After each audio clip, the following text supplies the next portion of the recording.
Bonjour mes rayons de soleil, on se retrouve pour un nouveau vlog.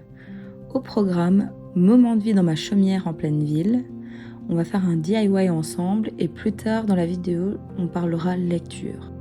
J'ai été au marché ce matin, j'ai trouvé ces magnifiques fraises ainsi que cette coupelle-feuille.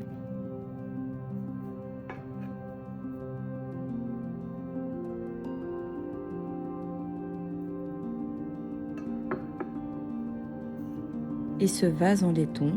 Il y avait un seul brocanteur sur tout le marché et j'ai réussi à y trouver mon bonheur. Installez-vous confortablement et je vous souhaite une bonne écoute mes soleils.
Mes petits soleils, aujourd'hui je vous reprends pourquoi.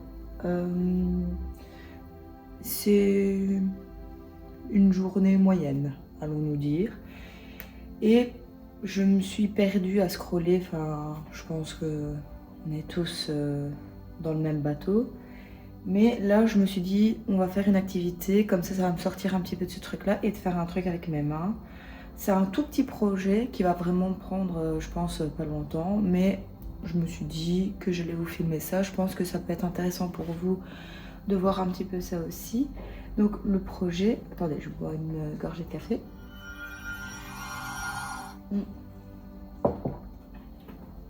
Le projet, c'est que avec Coco, on voulait un petit tableau dans la cuisine pour mettre quand il manque quelque chose ou quand il faut prendre un rendez-vous pour quelque chose ou quoi que ce soit. Et donc, on a trouvé ce petit tableau chez Action pour, je crois, 70 centimes, un truc comme ça. Donc, vraiment rien du tout, mais vous me connaissez. Il est très basique, mais très moche aussi. Et donc, il est hors de question de laisser, en plus avec une grosse corde noire comme ça, dans ma cuisine, un tableau genre comme ça. Donc, j'ai réfléchi et je me suis souvenu que lors de ma, pas la dernière brocante, celle d'avant, j'avais la dame qui m'avait donné ce cadre, le tout petit. Et ces cadres-là, je voulais les prendre pour faire des petits théâtres et tout. Mais celui-là, il est vraiment petit. Donc, il n'était pas de toute façon dans mon objectif. Mais je l'avais pris parce que je m'étais dit je trouverais bien un truc à faire avec. Vous voyez venir? Son jour est arrivé. Et donc, j'ai réfléchi et en fait, il a la taille parfaite pour le tableau avec la craie. Donc, je vais peindre le bord ici avec du brunois pour que ça se fonde. Et on va coller ça ensemble. J'irai l'installer après dans la cuisine avec vous. Mais du coup, il y a un petit crochet comme ça. Donc ça sera bien, quoi. Et c'est un truc qui va rien me coûter du tout. Et qui sera beaucoup plus joli qu'un bête tableau comme ça dans ma cuisine, quoi. Donc voilà, je vous prends avec moi dans ce DIY improvisé, quoi. Et alors, avant de commencer, je voulais vous montrer, j'ai trouvé ces petites planches, enfin ces planches A4 de stickers chez Action pour 69 centimes. Franchement, si vous faites du scrapbooking ou ce genre de choses, je vous conseille d'aller voir parce que ils ont l'air vraiment super en plus. Je vous les filme de plus près, comme ça vous voyez un petit peu mieux.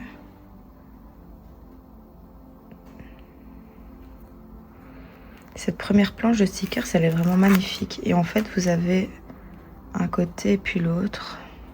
Donc celle-ci, elle est très cottagecore. Enfin, celui-là, s'il vous plaît, avec le petit meuble en bois, c'est magnifique, quoi. Ensuite, celle-ci, c'est un petit peu plus sur l'art du textile. Mais il y a 2-3 éléments, style les petits nuages, les étoiles et tout, que je trouvais sympathique aussi.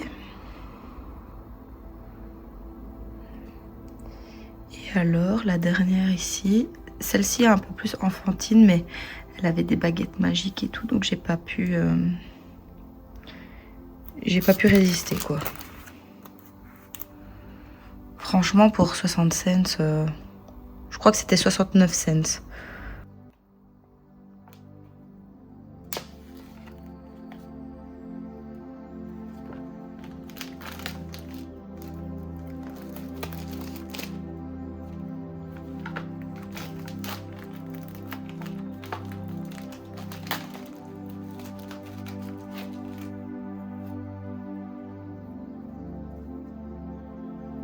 Alors, pour ce DIY, je commence par couper la corde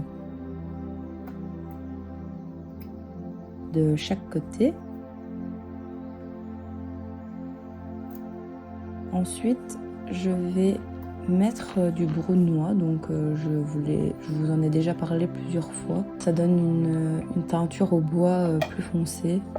Moi, j'adore ça personnellement, donc je mets du brunois partout. on commence avec une première.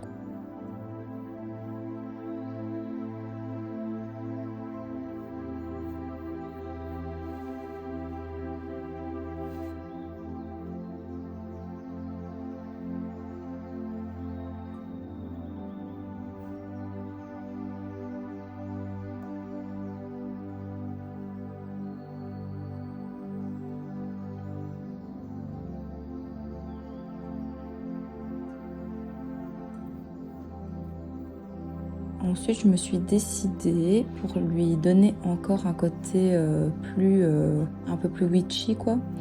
J'ai décidé de lui mettre des étoiles. Est-ce que ça étonne quelqu'un?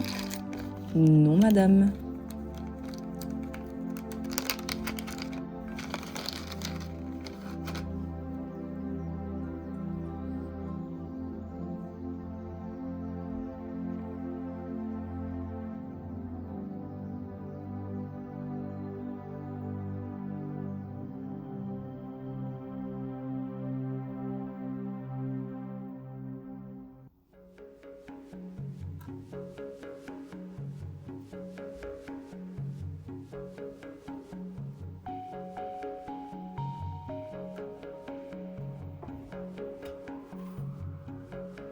Alors, je décide de coller le tout avec la colle Locite.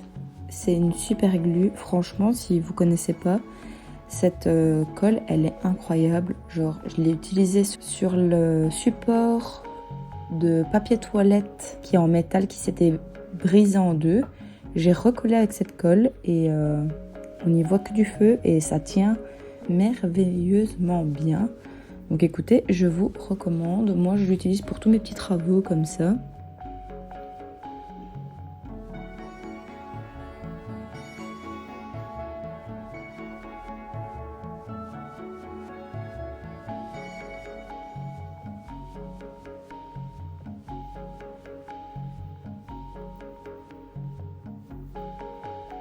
Bien sûr, vous me connaissez, je ne vais pas négliger le petit effaceur. Donc, je vais le peindre aussi avec du brunois.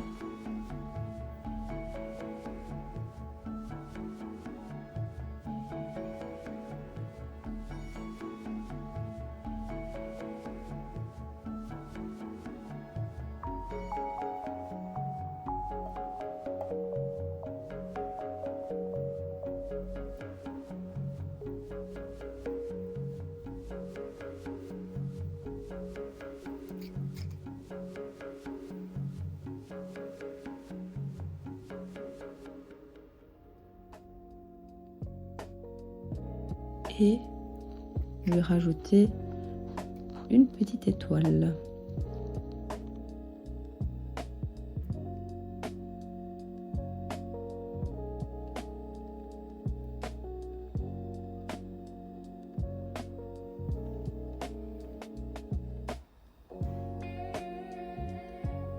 Alors là, vous me voyez faire des tests. Je testais avec pompon, sans pompon, avec un pompon doré, puis avec un pompon orange. Au final, je vous laisse découvrir quelle version j'ai choisie.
matin, j'ai décidé de rattraper mon retard concernant l'archivage de mes lectures.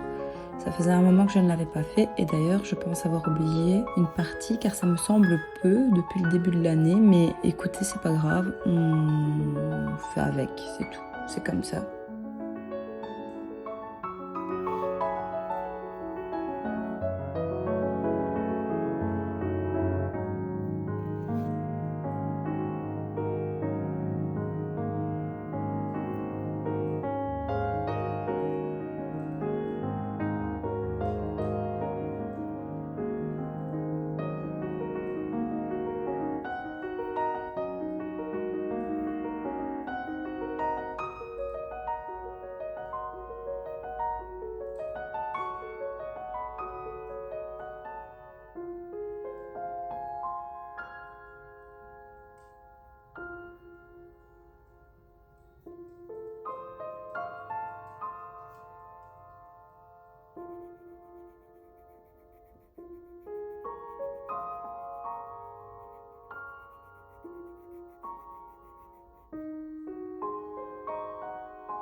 Donc, dans les images précédentes, vous avez vu un peu ma pile à lire, ma pile de livres lus depuis le début de cette année 2026. Et donc, je vous les ai répertoriés par mois. On va commencer directement. Alors, on a commencé l'année vraiment avec un coup de cœur, tout simplement. La vie invisible d'Adi Larue, de V.E. Schwab. Je ne sais pas comment ça se prononce. Comment vous dire que ce livre, ça a vraiment été une pépite, quoi. Donc, on est sur du young adult, donc c'est assez facile au niveau lecture. Les chapitres est assez courts, il me semble, donc ça se lit assez rapidement. Il peut un peu effrayer par la taille, parce qu'il fait presque 700 pages. Mais vraiment, si vous l'avez pas lu, je peux juste vous dire foncez. On est sur un roman fantastique, un récit fantastique. J'utilise le carnet d'Audrey, le souffle des mots sur YouTube pour marquer un peu mes lectures, ce que j'en ai pensé, pour avoir juste un petit peu une trace. Les mots-clés pour cette lecture, c'est pacte immortel, récit de vie et liberté. Ça questionne un peu le fait de la place de la femme dans les années 1600. Une femme qui a envie d'être artiste et qui a envie de liberté, qui a pas du tout envie de s'inscrire dans ce qui est à l'époque la normalité pour une femme. Le jour de son mariage, je vous spoil pas, hein, c'est vraiment le tout début. Enfin, c'est ce qui est marqué dans la 4e de couverture. Le jour de son mariage, en fait, elle s'enfuit et elle fait un pacte pour retrouver sa liberté. Et c'était vraiment une histoire, c'était vraiment trop, trop bien. Enfin, j'ai pas plus envie de vous en dire parce que j'ai envie que vous gardiez la surprise. Mais en fait, on suit toute la vie de cette femme. C'est un peu une ode à la liberté. Lisez-le. C'est tout ce que je peux vous conseiller. Moi, j'y ai mis 5 étoiles. C'est vraiment un coup de cœur. Ensuite, j'ai lu Un monde presque parfait de Laurent Gounel. Alors, si vous connaissez pas Laurent Gounel, il fait souvent donc c'est souvent des fictions. Ça vous fait un peu questionner comment on vit les choses. Dans ses livres, il arrive vraiment à remettre en question les choses du quotidien. J'ai pas envie de dire du développement personnel, mais c'est un peu la vibe quand même. C'est un peu le mot que je cherchais, du développement personnel. Enfin, ça pose à des questions. Et en même temps, c'est une fiction, donc c'est pas lourd à lire. Ça se lit très facilement, un peu comme Kilomètre Zéro de Moda, où je ne vais pas écorcher son nom de famille, je vous le mettrai là quelque part. Genre c'est des fictions et en même temps ça remet des choses, enfin ça bouscule un peu des choses en nous, enfin voilà. Donc ici on est sur une fiction dystopique, donc c'est sur la technologie. On est dans un entre-deux entre ce qu'on appelle les exilés, si je dis pas de bêtises. Donc en fait il y a les gens on va mettre des énormes guillemets normaux qui vivent dans la société où il y a la technologie, enfin voilà. Et puis il y a une île qu'on appelle les exilés et c'est toute une population qui a décidé qu'ils ne voulaient pas vivre avec la technologie et donc ils sont sur une île sans technologie, sans rien. Et donc on va suivre un peu le parcours d'un homme qui va être en contact avec une exilée pour x, y raison, ça je vous laisserai le découvrir. Et il va remettre un peu en question cette technologie qui est censée nous aider. Donc ça nous interroge par rapport à une technologie omniprésente qui est censée être là pour notre bien, pour nous aider, nous faciliter notre vie. Mais est-ce que derrière tout ça, est-ce que ça cache pas d'autres dérives? Est-ce que c'est pas aussi essayer de nous contrôler? Tout ça est questionné là-dedans. Donc si ce genre de livre, ça vous intéresse, je vous le conseille. Moi, j'ai mis 3 étoiles et demie. Ça reste une bonne lecture. Ensuite, j'ai lu Love Mom de Iliana Zender. Désolée si je détruis les noms de famille. Donc c'est un thriller domestique et psychologique. Mots-clés, secret, famille, usurpation, lettres. Écoutez, j'ai vraiment bien aimé ce thriller. Je n'en avais pas du tout entendu parler. En fait, je suis un peu tombée dessus dans la librairie. Ça m'a un peu interrogée. Je peux vous lire la 4e de couverture. Et si votre mère cachait un secret si sombre qu'il pourrait vous détruire? Mackenzie, 21 ans, a grandi dans l'ombre de sa célèbre mère, Eve Range, autrice de thrillers à succès. Alors, quand cette dernière meurt subitement dans un accident, Mackenzie hérite de bien plus qu'un deuil. Le jour des obsèques, elle reçoit une étrange lettre qui commence par ces mots: Tu veux connaître un secret? Love Mom. Dans l'enveloppe, un extrait du journal intime de sa mère. Ce que la jeune femme y découvre la laisse en état de choc. Mensonges, manipulation, meurtre. Très vite, Mackenzie comprend que sa mère n'était peut-être pas celle qu'elle croyait et que sa renommée cachait une réalité aussi dérangeante que dangereuse. Parce qu'il existe des secrets qu'on ne devrait jamais exhumer et des vérités pires que la mort. Il était vraiment très bien. Il m'a bien tenu en haleine tout le long. C'était une très bonne lecture. Je lui ai mis 4 étoiles. J'ai mis comme avis: c'est une très bonne lecture, un bon thriller qui nous tient tout au long. On a hâte de savoir le fin mot de l'histoire. J'apprécie cette lecture. Les chapitres sont courts. C'est assez facile à lire. Et moi, j'apprécie assez quand il y a comme ça des lettres tout au long du récit, où on découvre comme ça des secrets. J'ai trouvé ça assez ludique aussi à lire. Et ça s'est lu assez rapidement. Donc voilà, si vous cherchez un bon thriller, je vous le conseille. J'ai pas envie de dire à la Freda McFadden parce que j'ai pas envie de tout remettre à chaque fois à cette autrice-là. Ça m'a tenu en haleine un peu dans la même idée. Donc je vous le conseille. Ensuite, j'ai lu La Menteuse de Sophie Stava. On est sur un thriller psychologique et domestique aussi. En mots-clés, j'ai mis double identité, domestique, plot twist. Et en avis, j'ai mis que c'était une bonne lecture. On s'attache assez vite au personnage. Il y a un bon plot twist et c'était une lecture assez divertissante. Maintenant, je vous dirais pas que c'est la lecture de l'année. C'est pas ça qui va marquer votre année 2026. Mais par contre, si vous cherchez un livre, même à lire sur la plage ou un truc comme ça, un truc un peu divertissant, pas trop prise de tête, mais avec un petit plot twist à la fin, je vous le conseille. Il n'était pas désagréable à lire. Je lui ai même mis 3 étoiles et demie. Donc, on est pas mal. Ensuite, et là, on est sur quelque chose. J'ai lu Bunny de Mona Awad et comment vous dire, on est sur un thriller psychologique, une fiction gothique contemporaine. Donc les mots-clés de ce livre, c'est solitude, désir et création artistique. Premier livre de Mona Awad que je lisais. Que dire sur ce livre? L'avis que j'ai mis dans mon livre de lecture, c'est une lecture dérangeante car elle met mal à l'aise le lecteur à certains moments du récit. C'est une lecture quand même intéressante qui m'a bousculée. On se pose énormément de questions. J'essaye de me remettre aussi dans le bain parce que comme ça fait un moment, comme j'ai lu d'autres livres entre deux, il faut le temps que je me remette aussi. En fait, je peux pas dire que j'ai pas apprécié cette lecture parce que elle m'a quand même bousculée. Elle m'a fait poser quand même des questions. Enfin, c'est un genre littéraire que j'ai pas forcément l'habitude de lire. Ça questionne énormément de choses sur l'aspect artistique, tout ce qu'on peut faire pour atteindre la création artistique, quand on a une page blanche ou ce genre de choses. Je n'ai pas vraiment de mots pour vous exprimer ce bouquin-là, tellement que ouais, le début du livre est assez neutre dans ce qu'on peut lire. Enfin, en général, c'est pas un truc qui est forcément hyper compliqué ou quoi que ce soit. Mais milieu du livre, on commence un peu en fait, on sent vraiment le côté dérangeant de ce que le personnage central est en train de vivre. Et ça nous donne un peu l'impression, moi j'avais un peu l'impression comme si j'avais pris, j'avais pris une drogue ou un truc comme ça et que je captais pas le récit correctement. Enfin, ça nous emmène dans un truc très fantastique, tout en restant dans une académie, donc il y a quand même un cadre. Et moi, je vous conseillerais quand même de le lire si vous l'avez pas lu, parce que je trouve que ça reste quand même une lecture intéressante. Mais par contre, c'est pas un truc. J'ai vraiment du mal à trouver mes mots pour ce livre.